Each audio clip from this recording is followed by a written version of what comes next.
विधि से दिए गए समीकरण s minus T equal to 3 तथा s/3 plus t/2 equal to 6 इसे हल करेंगे। हल करने के मतलब कि s और t का मान यहाँ से निकालना। तो यहाँ देखिए दो समीकरण दिया हुआ है जो दो चर में एक घातीय समीकरण के रूप में दिया हुआ है। तो बनाने से पहले हम जैसा कि हम लोग कोई भी सवाल को हल करते हैं तो क्या लिखते हैं, सॉल्व।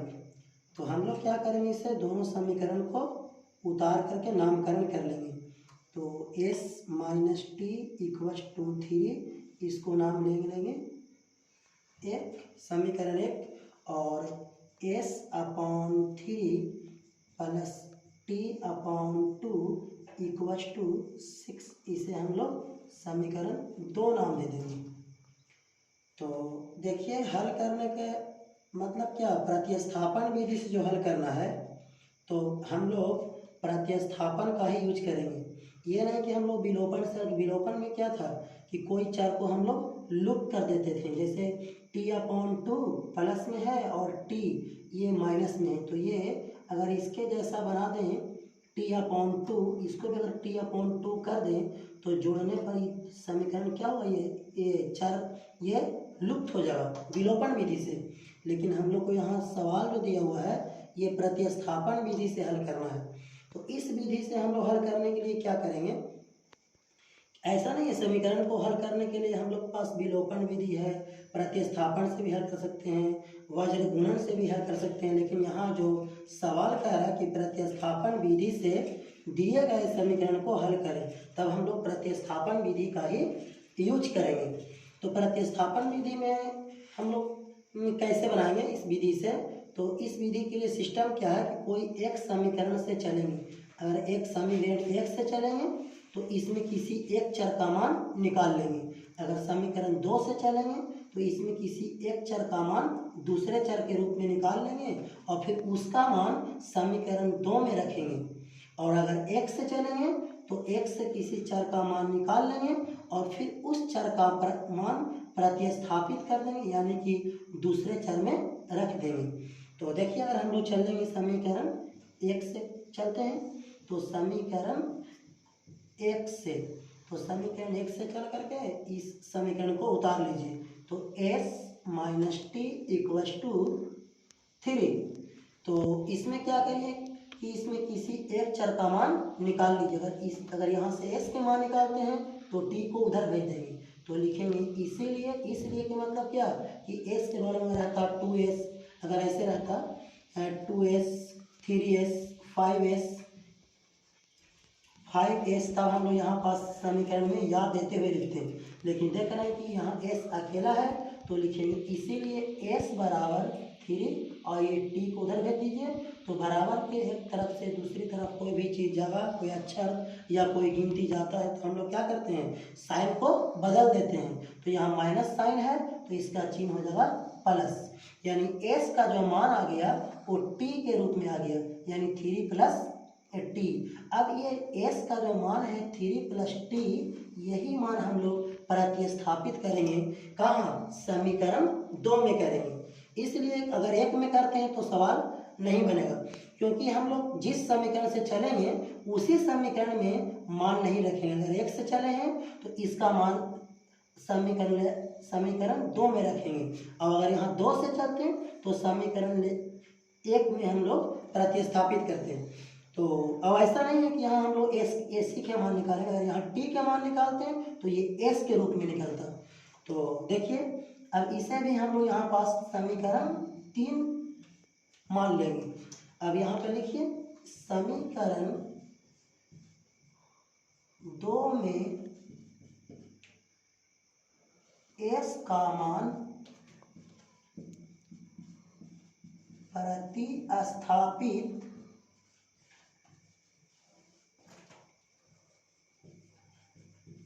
करने पर क्या लिखे हैं कि समीकरण 2 में s का मान प्रतिस्थापित करने पर देखिए समीकरण जो 2 है इसको उतारिए यहाँ, s upon 3 plus t upon 2 equals to 6।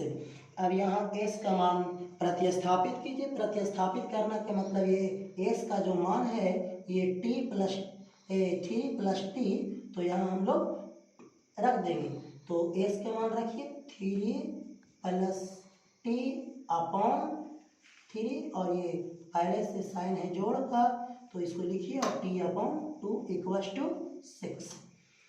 अब हम लोग यहाँ पे क्या करेंगे कि एलसीएम ले लेंगे, 3 और 2 का एलसीएम लेंगे तो 6 हो जाएगा। जैसे 3 और 2 का एलसीएम लेंगे तो दोनों अलग अलग है, तो इसमें हम लोग गुना कर लेंगे, 3 इंटू 2 6। इसी तरह से अगर 5 और 2 का एलसीएम लेना होगा तो 5 इंटू 2 10 हो जाएगा। और देखिए इस तरह से हम लोग यहाँ एलसीएम ले लेंगे, 3 और 2 का एलसीएम लेंगे तो 6 हुआ। अब क्या करेंगे, तो एलसीएम लेने के बाद जो ये हर से हम लोग भाग लगाएंगे, भिन्न का जैसे जोड़ बनाते हैं घटाव बनाते हैं उसी तरह से हम लोग यूज करेंगे। तो 3 से भाग लगाएंगे 6 में तो ये 2 बार में कट जाएगा, तो ये 2 से गुना करेंगे 3 प्लस t में तो यहाँ हो जाएगा 6 प्लस 2t प्लस से, और यहाँ 2 से भाग लगाएंगे 6 में तो 2 तिया 6 यानी 3 बार में कटेगा। तो 3 से गुना करेंगे पर t में तो यहाँ होगा 3t और इक्वल्स टू 6। अब देखिए यहाँ पे क्या करेंगे, इस 6 तो ये गिनती का मान है, ये अलग है, और यहाँ क्या है जोड़ में ये 2t और प्लस क्या है वहाँ 3t, तो ये दोनों को ऐड कर लेंगे, 3t और 2t ऐड कर लेंगे। तो देखिए आगे थोड़ा हम इधर बढ़ते हैं, तो 6 plus 5t upon 6 equals to 6। अब देखिए ये 6 के साथ तो ये 5t ये नहीं जुटा है, तो इस कंडीशन में हम लोग क्या करेंगे, इधर में अंश ये पूरा काम कर रहा है अंश का, और ये काम क्या कर रहा है बट्टा, ये हो गया ये हर, तो इधर भी आप बट्टा में 1 कर लीजिए, और यहाँ से आप क्रॉस गुना कर लीजिए। 1 से गुना करेंगे 6 में तो 6 होगा, और 1 से गुना करेंगे 5t में तो 5t होगा, और इक्वल्स टू, और 6 इंटू 6 गुना कीजिएगा तो 36 हो जाएगा। अब हम लोग यहाँ से क्या करेंगे कि ये t के मान निकालने के लिए हम लोग का मिशन क्या है, ये t का मान निकालना। यहाँ से t निकाल लेंगे तो फिर ये t का मान अगर यहाँ रख देते हैं तो s का मान यहाँ से आपको मिल जाएगा। तो देखिए यहाँ पे क्या करेंगे 5t ये रखेंगे, 5t इक्वल्स टू 36, और ये फिर इसको ले जाएंगे अपने जात के पास, यानी ये गिनती है, ये गिनती का मान है और ये गिनती का मान है, तो ये अपने पास जाएगा तो इसका साइन बदलेगा, प्लस है तो हर जाएगा तो माइनस, तो बराबर के दूसरी तरफ ले जाएंगे तो माइनस हो जाएगा। इधर में याद देते जाइए, आगे बढ़ेंगे, या 5t इक्वल्स टू 36 में से घटा देंगे 6 तो बच जाएगा 30, और अब यहाँ से देखिए ये अकेला अकेला बच गया है, तब हम लोग यहाँ से इसलिए साइन देंगे और t के मान निकालेंगे तो 30, और ये आपका गुना में है तो उधर ले जाएंगे तो भागा में, क्योंकि हम जानते हैं कि बराबर के एक तरफ से दूसरी तरफ कोई भी चीज़ जगह अक्षर या अंक ले जाएंगे तो उसका साइन बदलेगा। यहाँ इसके साथ t के साथ में क्या है, ये t के साथ यहाँ इंटू में है, तो जैसे यहाँ से t सिर्फ हम लोग का मिशन क्या है कि सिर्फ t का मान निकालना, तो यहाँ से 5 को उधर ले जाएंगे तो ये बट्टा में चल जाएगा, और यहाँ से 5 को 5 से इसको काट दीजिए 6 बार में, बराबर लिख दीजिए 6 से। यहाँ से हम लोग को t के मान कितना मिल गया 6 से। अब यही t का मान कहाँ रख देंगे, समीकरण रख दीजिए 3 में, समीकरण रख दीजिए 1 में, समीकरण में रख दीजिए 2 में, यानी 3 समीकरण में किसी में भी रख करके हम लोग दूसरा जो चर है s का मान वो निकाल लेंगे। तो सबसे आसान हम लोग को होगा यहाँ जो s बराबर क्या है 3 प्लस t, यानी s किस पर डिपेंड कर रहा है t पर, और t के मान यहाँ रख देते हैं तो ये t और ये 3 के साथ ये t का मान जुड़ जाएगा, s का मान यहाँ से निकाल लेंगे। तो देखिए समीकरण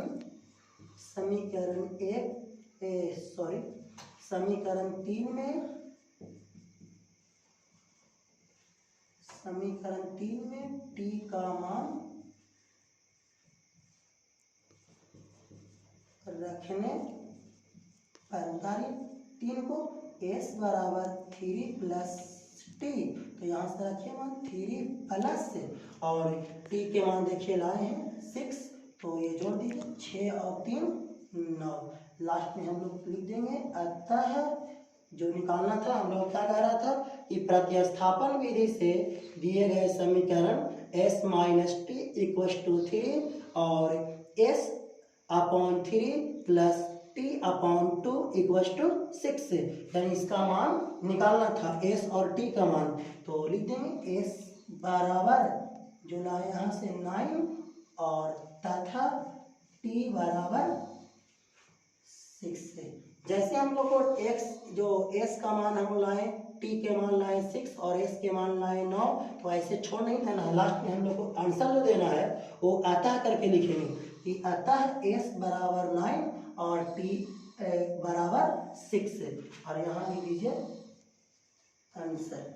तो देखिए हम लोग का काम क्या था कि प्रतिस्थापन विधि से हल करने के लिए इस मेथड में हम लोग क्या किए कि इस मेथड में हम लोग को यही करना है कि किसी एक चर का एक समीकरण से चलेंगे और उस समीकरण से चलकर किसी चर का मान निकालेंगे। जैसे हम लोग यहाँ पास क्या निकाले हैं, समीकरण 1 से चले हैं और s से चल करके समीकरण 1 से चले हैं और 1 से चल करके इसमें एक चर का मान यानी s का मान ये t के रूप में निकाल लेंगे, और फिर जिससे चलेंगे उस समीकरण में मान नहीं रखना है हम लोग। अब इस ये s का मान जो मान प्रतिस्थापित करेंगे वो समीकरण 2 में रखेंगे, तो लिखें समीकरण 2 में s का मान प्रतिस्थापित करने पर, तो समीकरण 2 को यहाँ उतार लिए और s का मान यहाँ 3 प्लस टी यहाँ रख दिए। अब यहाँ से क्या मिल गया, तो यहाँ से t और ये गिनती यानी कि मतलब कि एक चर में हो गया, तो यहाँ से हम लोग एक चर का मान